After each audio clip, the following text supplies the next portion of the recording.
سب سے پہلے آپ کو مولانا فضل الرحمان صاحب کا ایک سٹیٹمنٹ سناتا ہوں کہ چھوٹی جماعتوں کو کال کے حوالے سے دکھائیے گا جی۔ چھوٹی جماعتیں جو ان کی اتحادی ہیں ان کو ریاستی ادارے دباؤ میں لا کر ان کی گردن مروڑ کر اور ان کی گردنوں پر بوٹ رکھ کر ان کو مجبور کر رہے ہیں کہ آپ نے اجلاس میں جانا ہے۔ ہمارے پاس یہ رپورٹیں آ رہی ہیں کہ کن کن لوگوں کو سیف ہاؤسوں میں لے جایا گیا، کن کن لوگوں کو ٹیلی فونیں کی گئی ہیں، اور پھر اپوزیشن کے ممبران کو جو ٹیلی فونیں کی گئی ہیں کہ آپ نے نہیں آنا، وہ بھی ہمارے رپورٹ میں ہے۔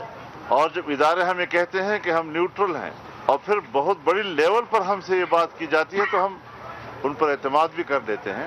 آخر ضرورت کیا ہے کہ یہ سب کچھ 19 نومبر سے پہلے کرنا ہے؟ اس سارے معاملے کو مشکوک بناتا ہے کہ شاید سیاسی اداروں یا ان کی کسی شخصیت کے ساتھ کمٹمنٹ کی بنیاد پر یہ سب کچھ ہو رہا ہے۔ پرائم منسٹر عمران خان سے آج پارلیمان کی راہداریوں میں جرنلسٹوں نے پوچھا کہ بتائیے کہ کل آپ مشترکہ اجلاس میں جا رہے ہیں تو نمبرز پورے ہیں، تو انہوں نے کہا کہ سپورٹس مین میدان میں اترتا ہے تو وہ جیت کے لیے اترتا ہے۔ دکھائیے گا جی۔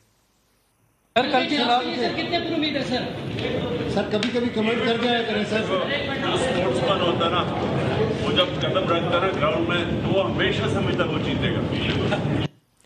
آصف زرداری صاحب نے ایک بڑا میننگ فل سا سٹیٹمنٹ دیا ہے اور ان کا خیال یہ ہے کہ پی ٹی آئی والے 5 سال پورے نہیں کر پائیں گے۔ یہ ویسے عام طور پر پاکستان میں رواج یہ ہے کہ حکومت آنے سے پہلے دن کے بعد سے اپوزیشن یہ بیان دینا شروع کرتی ہے اور اگلا الیکشن بھی ہو جاتا ہے تو تب تک یہ بیان دیتے ہی رہتے ہیں کہ یہ حکومت 5 سال پورے نہیں کرے گی۔